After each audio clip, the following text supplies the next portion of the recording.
Libéral FM, le journal.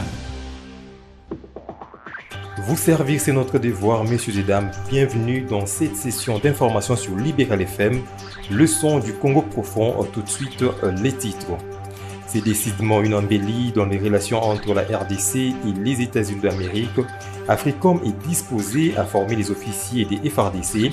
L'ambassade des USA à Kinshasa l'a affirmé ce mardi 4 août 2020. Et puis le gouvernement congolais et ses partenaires sont décidés à mettre fin aux violences sexuelles et celles basées sur le genre.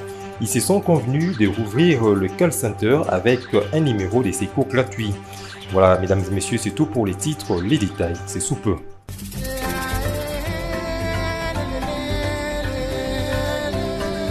Libéral FM, le son du Congo profond. Je l'ai dit dans les titres, la République démocratique du Congo et les États-Unis d'Amérique sont déterminés pour la réussite du partenariat privilégié pour la paix et la prospérité conclu entre les deux pays. En effet, le commandement des USA Africom a signé la lettre de coopération sécuritaire, y compris la formation des officiers des FARDC.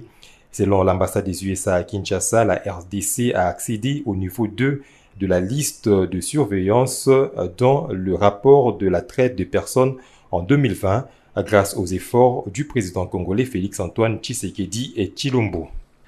Dans l'actualité toujours, prestation de serment à la Cour de cassation ce mardi 4 août 2020.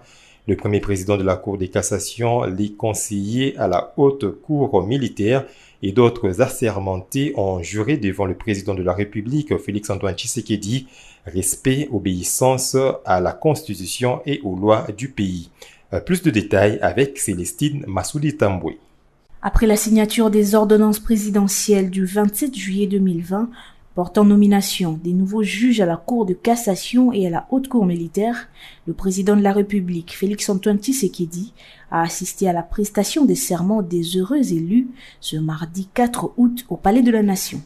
Après l'ouverture de la cérémonie et la lecture des instructions, les assermentés, dont Mukendi Musanga, premier président de la Cour de cassation, le conseiller à la Cour de cassation, les avocats généraux près la Cour de cassation, le président au Conseil d'État, les avocats généraux près le Conseil d'État, les conseillers à la Haute Cour militaire, ainsi que les avocats généraux des forces armées, ont tous, devant le chef de l'État et les autorités présentes, juré respect et obéissance à la Constitution et aux lois de la République, ainsi que fidélité et honneur au remplissage des fonctions qui leur sont confiées. Nous invitons les présidents du Conseil d'État à prêter le serment légal et statutaire devant le président de la République, chef de l'État. Je jure de respecter la Constitution et les lois de la République démocratique du Congo et de remplir loyalement et fidèlement, avec honneur et dignité, les fonctions qui me sont confiées.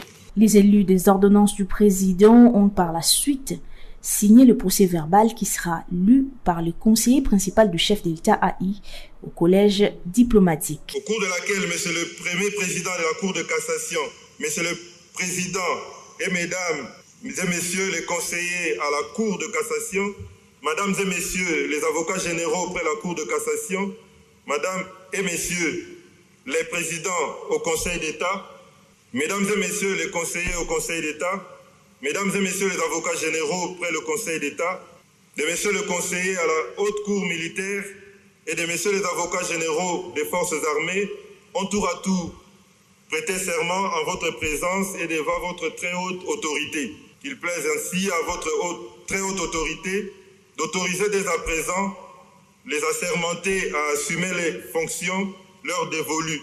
Cette cérémonie a donc été sanctionnée par la prise des photos souvenirs. Et par contre, le juge de la Cour de cassation, Noël Kilombongo Zimala et Jean Ouboulou Pungu, récemment nommés à la Cour de cassation par le président de la République, n'ont pas prêté serment ce mardi 4 août 2020 au palais de justice tel que prévu dans une correspondance adressée au chef de l'État. Les deux hauts juges notent certaines irrégularités. Ils précisent en outre que l'ordonnance présidentielle ne fait pas allusion dans ses visas à la loi organique portant organisation et fonctionnement de la Cour constitutionnelle, mais se base plutôt sur les articles 69, 79, 82, 152 et 153 de la Constitution. De son côté, la Cour des comptes est à la recherche de moyens pour remplir correctement sa mission après plusieurs mois de confinement de la commune de la Gombe, jadis épicentre du Covid-19 en RDC. Lors de l'audience que le Premier ministre Sylvestre Ilunga Lunkamba a accordée à la délégation des membres de cette cour ce lundi 3 août 2020, le président de cette juridiction, Ernest Izemengia, a fait part au Premier ministre des difficultés éprouvées pour fonctionner. Ernest Izemengia est président de la Cour des comptes. La Cour des comptes, nous avons demandé à être reçus par le Premier ministre pour régler certains problèmes. Vous savez que le début de l'année a été marqué par le confinement. Ce confinement n'a pas permis à la Cour des comptes de travailler comme pour tout le monde. Maintenant que nous avons repris, nous avons des petits problèmes de fonctionnement, et nous avons demandé à être reçus par le Premier ministre qui nous a reçus.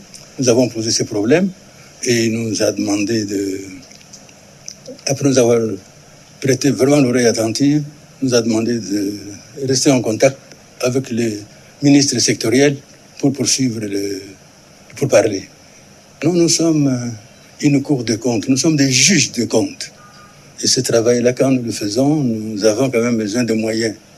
Et notre budget de fonctionnement, nous avons demandé, posé la question pour qu'on puisse nous aider et pour avoir des frais, quelques paiements pour pouvoir faire face aux frais de notre travail. On va parler finances. Le ministre des Finances, Sélé Yalagouli, et les directeurs généraux de Citibank, Willy Moulumba, ont signé le lundi 3 août 2020 un contrat d'intérêt général. Ces contrats donnent mandat à Citibank d'aider la RDC sur deux aspects. Le premier vise l'amélioration de sa notation si celle-ci est pertinente et performante, et le second vise à aider la RDC à accéder à des investisseurs institutionnels internationaux pour obtenir des financements et faire face au programme de développement du pays. Appréciation du franc congolais sur les marchés. Vous le savez, la Banque centrale du Congo a mis en place des stratégies pour mettre fin à l'inflation de la monnaie locale. Ce mardi, nos reporters sont descendus dans la rue pour s'enquérir de la situation. Ils ont rencontré quelques cambistes, mais aussi des analystes économiques. Yannick Mouyamba, un reportage. C'est une contre-offensive de la Banque centrale du Congo sur le marché des changes qui commence progressivement à produire ses effets. Depuis la matinée de ce lundi, le franc congolais a fortement subi une appréciation face au dollar américain grâce à une intervention de la Banque centrale du Congo à hauteur de 25 millions de dollars, une opération qui consiste à réduire le volume de francs congolais sur le marché des changes. Mais du côté des observateurs, la mesure n'est pas suffisante pour maintenir cette tendance baissière. La mesure n'est pas suffisante et la Banque centrale le sait. La mesure est faite pour atténuer les tendances haussières que l'on a observées qui sont absolument liées à la spéculation. La seule chose qu'il faut savoir faire maintenant, c'est de dire comment on encadre le montant que l'on injecte dans le marché. Ça veut dire qu'en fait, il faudrait qu'absolument il passe par les banques commerciales, mais aussi qu'il soit donné à des opérateurs économiques identifiés pour importer des choses dont on a réellement besoin. 25 millions de dollars, c'est pas beaucoup d'argent, et donc il faut l'utiliser à bon escient. Il faut qu'on l'utilise pour importer les choses stratégiques dont on a besoin. À partir de ce moment-là, la divagation va être faible et, bien entendu, l'impact va être maximal. Il faut quand même se rendre compte que cette baisse du dollar par rapport au franc congolais, qui a été très perturbante, et on ne sait pas combien de temps elle va rester, correspond à une hausse qui a été aussi tout aussi spéculative que la descente. Et donc aujourd'hui, ce que la Banque centrale peut être en mesure de comprendre, c'est que le déséquilibre qui a été créé le week-end a été fait pour être en mesure de racheter les devises qu'ils vont injecter à moindre coût. Et donc, il faut être prudent pour être en mesure de savoir exactement le canal par lequel ces devises partent et à qui ils arrivent et comment ils sont utilisés. D'après cet observateur et analyste économique, il faut d'autres mesures supplémentaires susceptibles de consolider et affermir cette tendance baissière. Les mesures supplémentaires sont réduire les importations des biens non essentiels et essayer de privilégier la production locale. 2, il faut investir intensément sur les questions agricoles et sur les questions des produits dont nous avons le potentiel en République démocratique du Congo et dans un avenir assez proche, commencer à convertir encore davantage les produits que nous avons ici, à savoir le bois, les métaux et d'autres produits que nous produisons ici pour être en mesure de faire de l'exportation. Sur le marché d'échange auprès des cambistes, les réactions sont plutôt partagées à ce sujet. Pour certains, cela les conforte. C'est une bonne chose, dit cet homme. Il faut que cela continue. Ça nous conforte. J'encourage le gouvernement de la République. Pour d'autres, par contre, c'est une mesure qu'il faudrait prendre avec beaucoup de retenue, d'autant plus que la spéculation s'enracine de plus en plus, à une allure inquiétante. Je ne suis pas rassuré par cette intervention de la Banque centrale. Hier, tout est bien parti.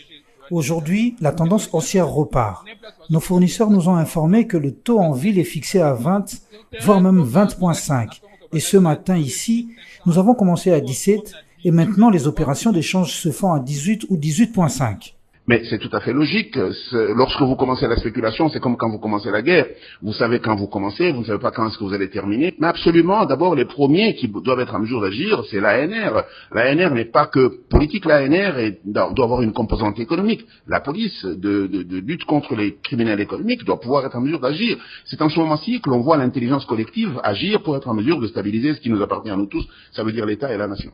Augmentation du taux de violence sexuelle et celle basée sur le genre. Le Fonds des Nations Unies pour la population parle d'une hausse de 55% au premier trimestre de l'année en cours par rapport à la même période de l'année passée. Pour venir en aide aux victimes et faire subir aux auteurs le sort qui leur convient, le gouvernement congolais et ses partenaires ont décidé de rouvrir le call center pour le numéro d'appel de secours, le 122, un numéro gratuit.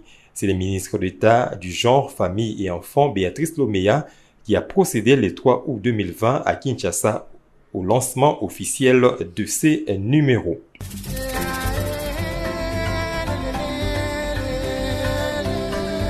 Libéral FM, le son du Congo profond. En politique, après 4 mois d'hospitalisation, l'autorité morale du parti Bundu Diamayala, Némona Nsemi, est sorti dès l'hôpital ce lundi 3 août 2020. Il a, accompagné de son épouse et du président du CNSA, Joseph Olenga Koyi, regagné son domicile de Macampagne. Dans son mot, le leader Né Congo a remercié l'équipe médicale et les présidents du CNSA pour le soutien. Némona Nsemi. Je suis venu ici, j'avais un peu de tension. Mais avec professionnalisme, abnégation, les médecins et les infirmiers sont bien occupés de moi. Actuellement, ma tension pour une de 12, 14, 13. Je vous remercie sincèrement. Je vous remercie sincèrement et je serai votre porte-parole partout pour vous défendre. Parce que vous travaillez très bien. Il semble que les conditions de paix sont un peu défectueuse. Moi-même, j'ai vu. Je veux parler de ce que je connais. Et confiance en moi. Maintenant que ma tension s'est stabilisée, il y a une question qui s'est posée. Faut-il que je reste ici ou qu'il rentre chez lui? Je vais rentrer chez moi naturellement. D'où la séance de journée. On est venu me prendre ou m'amener chez moi. Et quant à vous, le médecin, je vous remercie sincèrement. Sincèrement du fond de mon cœur. Je remercie sincèrement le professionnalisme que vous avez montré et l'abnégation. Affaire détournement des indemnités des sorties des députés provinciaux ville de Kinshasa de l'ancienne législature, Jekoko Mulumba monte au créneau. Dans une vidéo diffusée sur les réseaux sociaux ce mardi 4 août, l'élu délimité blanchit les présidents de l'Assemblée provinciale. Il précise que tous les députés avaient bel et bien touché leurs indemnités. Sachez que le lundi 3 août 2020, Godin Poyi avait instruit ses avocats de porter plainte contre ce groupe de députés qui l'accusent faussement. On l'écoute, les députés Jekoko Mulumba. Je pense que ce qui va tenir vraiment pour ça la petite vidéo maintenant. Parce que ce matin, j'ai eu 3-4 coups de fil de journalistes. Il y a une indemnité de sortie Nabiso. Il y a tant on a député avant. Na mandat il y a 2006, tina 2018. Effectivement, biso ba député provincial ya mandat wana to toucha ba indemnité de sortie na biso. Même ngai o nazoloba awa honorable Jekoko Mulumba na toucha ba indemnité de sortie na nga nyoso. Entièreté na ngomo nyoso na toucha. Donc je voulais dire que la totalité na toucha nyoso. Donc ce qui moto yo azoko saka que nous c'est la présidente de l'Assemblée Godin Poyimakambu qui allait en Bongo, il y a des députés to ebima qui na sima, il y a liya kiango bozole qui sa vraiment air nabino pour de 1 à 1 mutabaje wanate et puis de 2 to toucha mbongo na biso ba suppléant au butu ba kenya ko funda wana bazobo sanake ba titulaire to toucha mbongo na biso ba titulaire ba siège quoi. Donc les faux débat nazo 50 ba journaliste senior soke ba yeba que c'est un faux débat. To toucha mbongo na biso ba preuve ezali na niveau assemblée et puis na niveau ya donc na niveau question et assemblée ba preuve ezali to toucha mbongo na biso ya une indemnité de sortie biso so ba député no to toucha yango. Donc c'est vraiment un faux débat. Bato ba ke ko funda assemblée to ko funda président Poyi na justice et ça nango penza coup d'épée dans l'eau quoi. Merci beaucoup. Merci mingi na pambo pesi pour dans moi vidéo na ya muke pour na apporter précision wana. Merci. Allons en province avant de boucler complètement cette édition du journal. 3 prisonniers se sont évadés de la prison centrale de Ouatsa dans la province du Haut-Ouélé dans la nuit du dimanche 2 au lundi 3 août 2020. Selon le directeur de cette maison carcérale, Floribert Mupayanekawe, ces 3 évadés ont réussi à s'échapper de la cellule dénommée Mokilianguma à travers un trou foré au mur lors d'une précédente évasion massive et qui malheureusement n'a pas été bouchée. On l'écoute au micro Libéral FM de Franck Douabo.